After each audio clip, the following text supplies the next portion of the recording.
Hi, I'm Wes, Hi, I'm Dennis. and welcome to Petrol Station. In this week's episode, we're going to go car shopping. Yeah, we are. I know, I'm fairly excited about this one.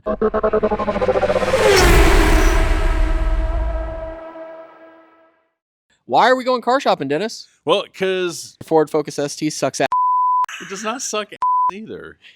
I mean, Hey, broke down twice. It outran a Veloster several times. I mean, that's not saying much. That's true. All right. Veloster's got a whole 100 or 200 horsepower, 201 actually. Look, I will still die on the hill. I have said it in our videos for a nice little, plenty of room, run around little wagon. Ford Focus ST was still a great car. It's just unfortunate that it broke down on you twice. Yeah. From overheating, out of all the things. Yeah, and let's specify too. Like it wasn't that the engine itself was overheating; it was just getting so hot under the hood that the only way I can explain it is vapor lock. It was literally atomizing the fuel before it can get to the motor, Which is insane. And then there was the one time where it got so hot under the hood that the windshield washer fluid literally started spewing out of the nozzles on the hood. Yeah, that's just they weird. had to have like taken a sleeve off of something. Someone had to pull a heat shield or something off that was just baking something under there. That doesn't make any sense. And at the end of the day, could I have fixed it? Yes. Could I have diagnosed it? Probably. Did I really want to invest that time and money to go do so? Not really. Yeah. I don't have the time for a car to be down while I go diagnose an issue. And furthermore, I really didn't want to be sitting in traffic and pull out to a intersection and die in the middle of the intersection again, like it did the last time, with my daughter in the car. Literally. Just not something I was wanting to go have to put myself and my family through. So instead of me scouring Auto Trader and Cars.com, which you've been doing, I've already been doing. Yeah, let's not beat around the bush. Instead of sending our sponsor out to go find me a random car, Wes and I have went through, and I've got 3 choices. You've got 3 choices. And I wanted to do this as he brings some to the table, I bring some to the table. Because I know, like in my mind, what I'm automatically going to go to, because honestly, my criteria of vehicles is very narrow. Yeah, you're a one-track minded kind of guy. I have blinders on when I go look for cars. So Wes is almost not a polar opposite in choices, but definitely a different view. I look at more of a wide variety of options. Exactly. I like to weigh my options. So I wanted to see, like, hey, let's bring some choices to the table. He knows me enough to know like what I would be interested in, what would be appealing to me, but also bring a different view and a different option something I should go look at. Well, and something that you're going to actually look at. That's what I also looked at too, because like I know for you need 4 seats, you need space for the kids. And so from my point of view, like I didn't go with, again, a prime example, like the Nissan Z that just came out. It's not for you. That's not a big 2-door, enough. 2 seats. It's not going to work. So I didn't include something like that. I tried to pick it. Also, it's ugly. It's ugly as Yeah. I try to pick things that make sense for you. Well, actually, before we dive in, let's discuss my criteria. Yeah. So the big one is I have a budget that I want to stay under $40,000. Yep. Which is also in this current market is a big limiting factor. Yep. It has to be, especially for new cars. Right. It has to be something that's fun to drive. I like it to be sporty. Honestly, engine size for me, as long as it's quick and it drives good, like I don't need to have big V8s. I don't need to have twin turboed V6s. The ST was a turboed 4-cylinder. I will say that if it's a 4-cylinder, it needs to have a turbo on it because I can't. It needs to have at least 300 horsepower. For you, I didn't do anything under 300 horsepower. I just know you, and it's hard for you to even like the Ford Focus ST, at 250. Yeah, that was a struggle. It is a struggle for you. The mod list was getting up there. I'm glad I didn't do any of that before I decided to get rid of it. Dude. So, and the other big thing is like 2 doors or 4 doors. That's fine. It needs to have 4 seats and it needs to be comfortable for someone to sit in the back. Mm-hmm. So I'm going to throw out my first choice. And I will say this is probably the bottom of my stack, mainly because it is not as comfortable as the other choices, specifically for the people in the back seat. It is a car that I have previously owned, and I did love that car, and I still think it was a great driving car. But my first choice is going to be a 2020 through 2023 Ford Mustang GT. Yeah, I kind of figured you were going to say that. I agree, but also disagree. Like, I do like the Mustang. Don't get me wrong. I don't like the S650. I don't like the body style. Like, I do not like the S650. That's why I went with the end years of the 550. The front years, I just can't do it. And then, but like, the problem is, you're gonna find one. If you find one, right, it's gonna be ratted out, or it's gonna have a really high mileage. So the options I have been looking at so far, the ones that are within my price range are all up in 35 to 40 to 45,000 miles.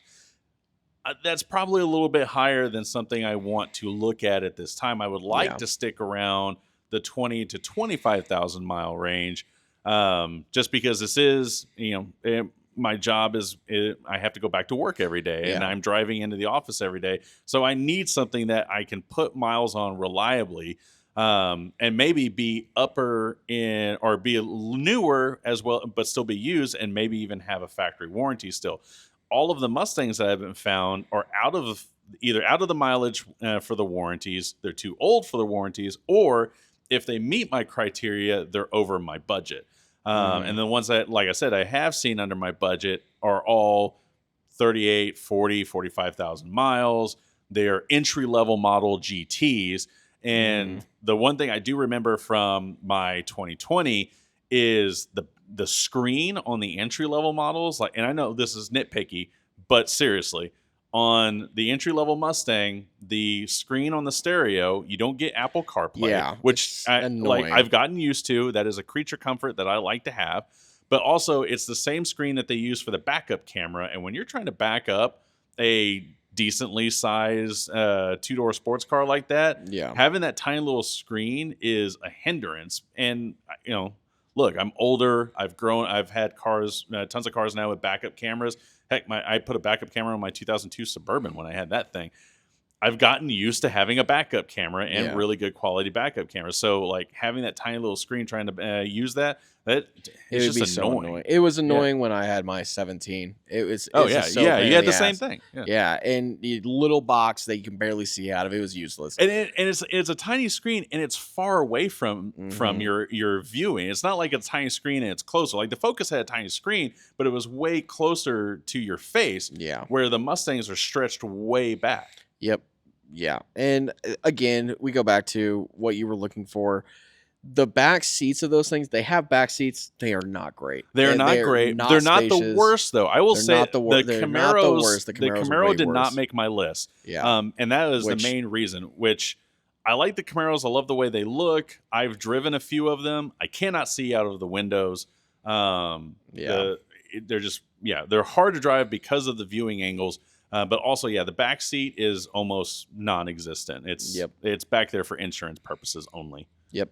Yeah, and unfortunately, it didn't make my list. I knew you were probably going to go in that direction. So, because you had an old Mustang, so it didn't make my list. But I see why you chose it. Yeah, and the pros are they're great driving cars. They're reliable. They're very reliable. I never had an issue out of my Mustang. Yep. And tons of aftermarket options out there. I mean, you literally can take a catalog and just throw it at that car. Yep. And for cheap too. Like you can build those cars out for relatively inexpensive money, and have 700 plus horsepower very quickly in a great handling package. Yeah, for sure. And I think, again, the Mustang brand, it's there. It's always going to be there. It's a good choice. Which is funny that I'm going to go with my next, and I'll keep with the same category. This was kind of on my lower list, but I still wanted to keep it as an option because I thought it was cool, and I thought it was a cool, unique option for you. Okay. Because we've talked about it before. The Ford F-150. And not the single cab. The quad cab? Quad cab with a Coyote. See. So listen, the reason why I chose this is because you can find 18, 19, 20s low miles around 35. Yeah. And you can do a lot with that engine. That is true. You can do a lot with those. You can slam those trucks and they look good. So here's why I didn't put that I into know you're my not a truck consideration. guy, but I'm not. Like, I've grown out of being a truck guy, and which is hard to say as someone who was born and raised right in the middle of Texas. I think it's just because I've had trucks for a big part of my life, and the newer trucks in particular, like the newer Rams, the newer Tundras, the F-150s, the Silverados, they're so massive. And I get it. Like, you want, they're very comfortable. They have very nice ride quality nowadays. But they are really, really big. Now, one thing I did consider, and it almost made the list, but I just, for the money to horsepower to sportability ratio, I did consider the Maverick Lobo, because that is 250, 265 horsepower, all-wheel drive, 4-cylinder turbo. Basically, you get like the European ST motor and transmission in the truck, but at the end of the day, it is much heavier than what the STs are, which is a lot bigger. Even though that is the smallest truck that they offer at this time. That is not where I thought you were going with the Ford line. I thought you were going to go the Ford Explorer ST, because way out of my budget. I almost added it to there, but you can find used ones, but high mileage. Yeah. So again, I thought I did add Ford Explorer ST on my list because I know you're not a big SUV fan, but I do like those high though. Mileage. They're nice. They're nice, and they do have 400 horsepower. It was in the consideration of, hey, I'm going to go look for a car. Let's throw out the options, right? But yeah, for my budget, the mileage options were just that's why way I went with high. the F-150 option. Yeah. Otherwise, because they do have a lot of options out. It's an F-150. They're everywhere. And I will say that is a good option to bring to the table. The only con of that is just how big they are, and I don't need that big. If you didn't need 2 seat or another back seat, I would definitely say the single cab, because the single cab looks way better. Yeah, but because you need 2 seats or a back seat, I went with a quad cab. But it is a boat. But there's such a lot of options for it. But they look so good slammed. I every time I see one, and not many people do it. And they don't make street trucks out of them as often. It is getting more popular, but not with the quad cabs. Not with the quad cab. Yeah, it's usually single cabs, especially around here. I mean, there's a bunch of like the F-150s slammed on the ground. It's just not as common as like lifting and like doing that kind of stuff. But all right, ready to move on to the next one? Yeah. What's your second? Okay. So my second option is actually puts me in the category of getting a new car. Okay. And that is the brand new 2025 Golf GTI. Okay. So not the R? So not the R, the GTI. So the GTI is essentially what I have now in the Focus ST, but the VW version. It's still around 250-ish horsepower, turbocharged 4-cylinder. The difference between it and the R, more horsepower. The R is all-wheel drive. It's kind of like the difference between the ST and the Focus RS. Yeah. But yeah, the GTI is another one of those cars that from the factory is kind of underwhelming for what it can do. They have tons of potential. Also, the automatic transmissions that they put in those cars, and this is why it's in consideration. It comes with an automatic instead of having a standard in a tiny little car. But the automatic transmissions are very well done. Yeah. They're extremely reliable, and they can take up to 500-ish horsepower stock without having issues. Yeah. Like, there's guys, like even with the Golf Rs, that are putting 550, 600 horsepower on those cars, all-wheel drive, and nothing, and like it's bullet, and it just keeps going. And for people that don't know Volkswagen, right, the GTI is one, bulletproof. Yeah. It's also quick. Yeah. It doesn't weigh anything. Yeah. It's not necessarily small, but the way they have it weighted out, it's very lightweight. It's quick. It's nimble. It has really good transmissions in them. And I think it's a good option, and it would be a cool option to have. At 250 horsepower, you would definitely need to do something to it. Oh yeah. To give it a little bit more pep. In my point of view, but 250 horsepower isn't bad. Yeah, intercooler and exhaust right out of the get go. Definitely needs to breathe a little bit more. But you didn't think of like a GTR or a GTI? Is it GTI R or is it GTR? It's a Golf R. Oh, it's just a Golf R? Yeah. Okay. Did you consider like an older Golf R? I did, but I'm running into the same issue like with the Explorer ST, where I could find something that is in my price range, but a lot higher mileage that I want to dive into. Yeah. And the new ones are 50 to 60,000, depending on which version you get. Yeah, I don't know. That's a tough sell for me. It's for you. Like I think it doesn't have enough horsepower, but it's a good option. Yeah. All right. What's your next? Number 2? Yep. I am also going to go to Germany. We're going to take a little trip on a little rocket ship to Germany. Does it start with a B? It does not. Oh. We're going to go a little different. And I know you're not a big fan of this brand. Okay. So I am. But I threw it in there because it is a cool option. It is an Audi. It is an Audi. Okay. So, I knew where this was going. Yeah. It's definitely an out there option for you. Yeah. But it's one of those options that is still a good option. In your price range, right around a higher level of their price range, but they do have a good plethora of options to find because they're everywhere. Yeah.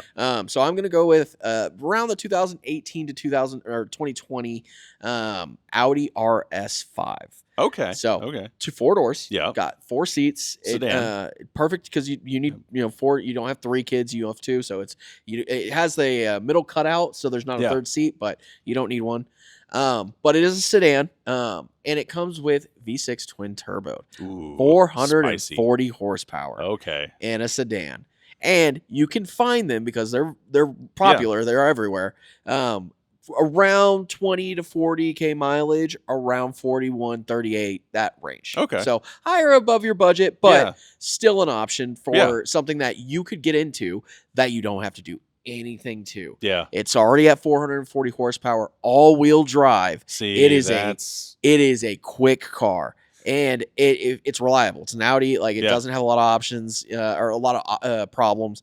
But there's also a lot of options to customize them too. You can tune them to like 550 horsepower. Nice. You can do a lot to them. And it's a good looking car. Like it's a good, no, they are. No, they're absolutely great looking cars. I will say the only con of that choice that my head immediately goes to is I just don't know a lot about them. Yeah, maintenance, I will say, again, it's like BMW. It's like any kind of European car. Maintenance is usually a little more expensive. Yeah. I'm sure if problems do arise, it's probably cost a little ownership more complex. is up. Yeah. But if you can get one with low miles, and then like obviously you're daily driving it. If you can get something in like the 20K mileage area, I think you'd be a good setup. And then again, it's just a good looking car. Yeah. And, fantastic looking cars. I would say like that is definitely an up there choice for me.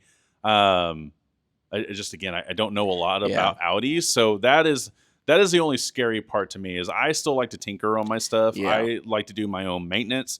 And not diving into something that I don't know a ton about. Yeah.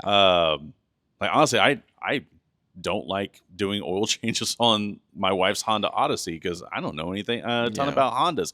I will say I know more about them than I do Audis. So there's that. For me, like I know you like to tinker, I don't. Like if I was to buy something like this, I would take it to the dealership, take it to a performance shop that can do it every single time because I don't want to mess it up. Right. I don't like to tinker. I like to drive. So for me, that's why I kind of picked it. Like it's definitely an option.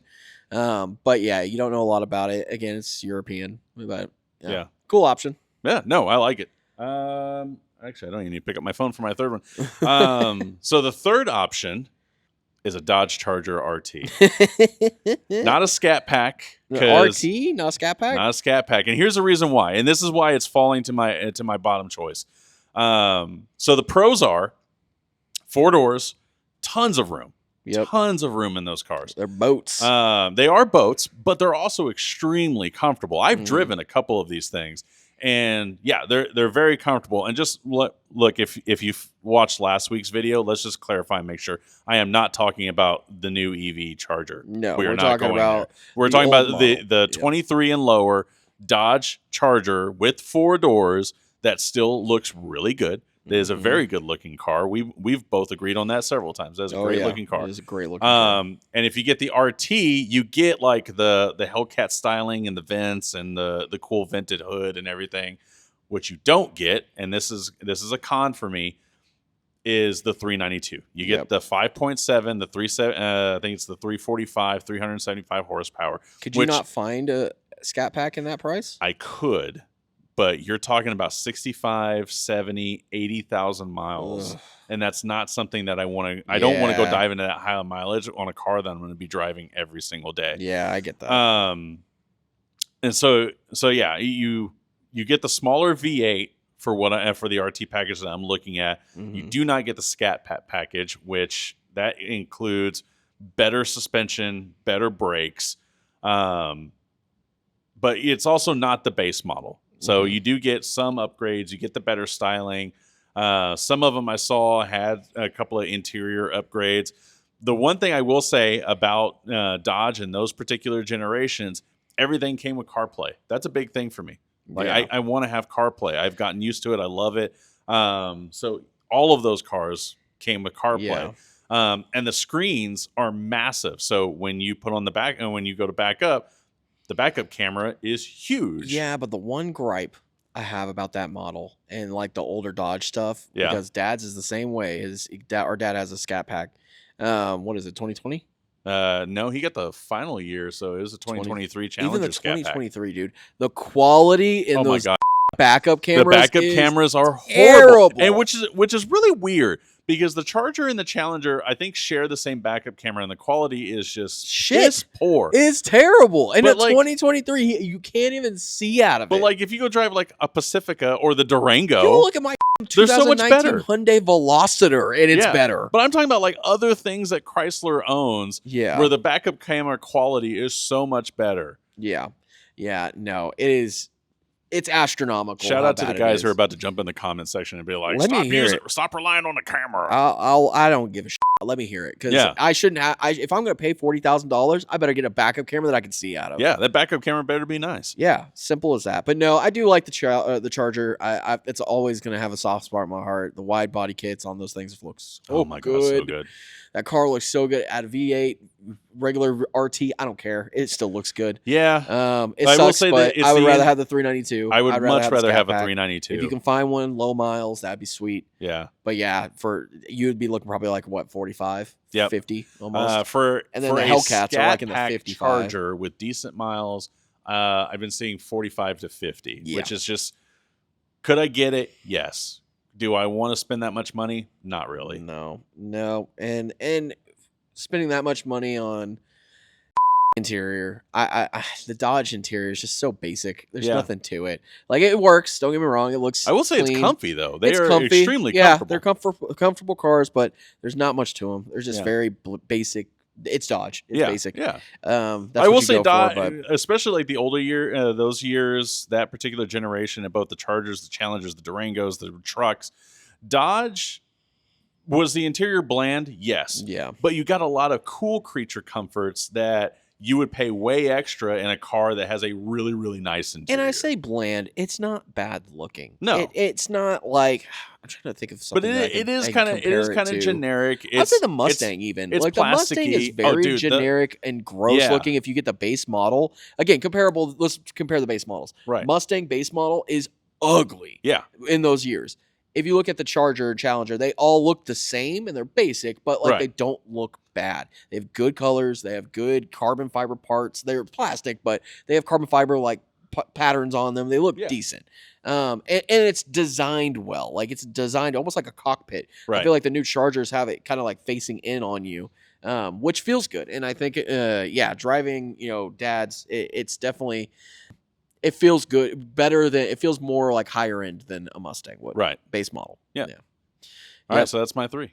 All right, my third one, and again, this one's going to be a little out there for you, but this is something that you can find, good mileage usually, at a decent price, because it's one of those things that people just don't really care for, because it is, again, out there. Yeah. They are reliable. Okay. They're good-looking cars, and they're quick. I'm going to go with around 2008. I would say 2018 if you really are strapped for cash. Even 2023s is what I was finding them at. The Infiniti Q50 Red Sport 400.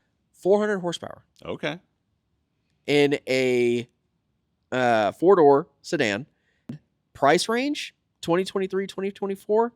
35,000 for a low mileage. That's not bad. No, not for 400 horsepower in a sedan. Yeah. Even like I'm looking right now, there's a few Red Sports 37 for 32K miles, 30.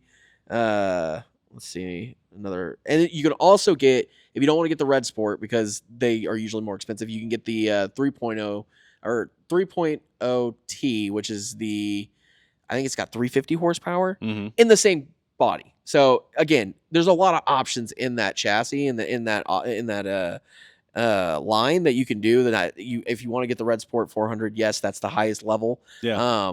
But there are options for that car. Yeah. And they're common. They're very common. They're Infiniti. They're everywhere.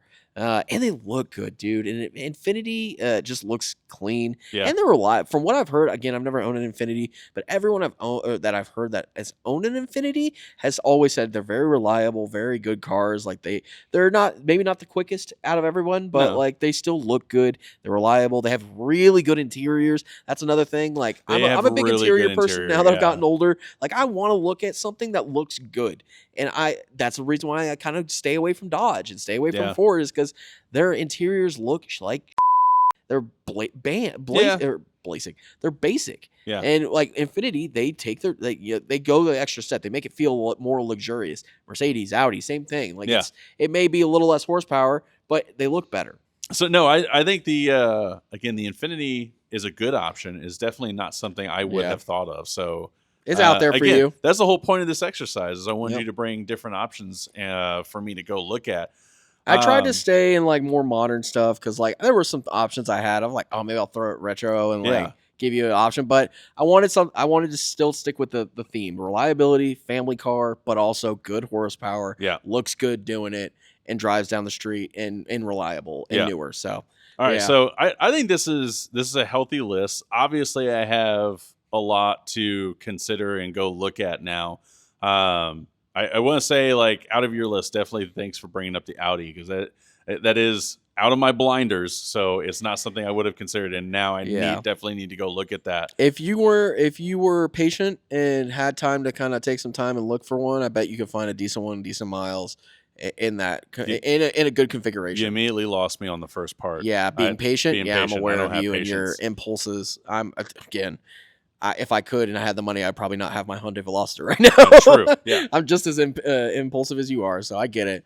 But yeah, it would definitely be one of those things you probably have to track down a little bit. But I think your list is more realistic. I think there's a lot of options that are around here that you could probably find very easily. Yeah. But yeah, I think the Audi, if you can find one, definitely drive it. Definitely test drive it. Oh, yeah. No, it definitely needs to be in the consideration pile. Yeah. Even if it's like you look at San Antonio, like take a day drive. Just see. Like, it. Like you might as well take the drive and see if you like Dallas, but I'll go drive up to Dallas to find a good one. Yep. Nobody from Dallas throw something at me. Sorry. So this has been a really good conversation, and hopefully by next week we will get to reveal what I settled on or what I chose. So I've got a long week ahead of me to try to get that figured out. And he'll have a car tomorrow. We'll post about it. Yeah, probably. He's going to Medite to look for one, so he'll probably. I'll be up until the wee hours doing the internet researches and narrow down a few options. Yep. So as always, again, if you've stayed this long, please like and subscribe. If anything, hit that subscribe button for us. It's free, it doesn't cost you anything, and it helps us out tremendously. And as always, if you like and appreciate what we talk about and our content that we come out with, make sure you hit that alert button so you do get notified when we drop a new video on a weekly basis. As always, for Petrol Station, I'm Dennis. I'm Wes. And we'll see you next time.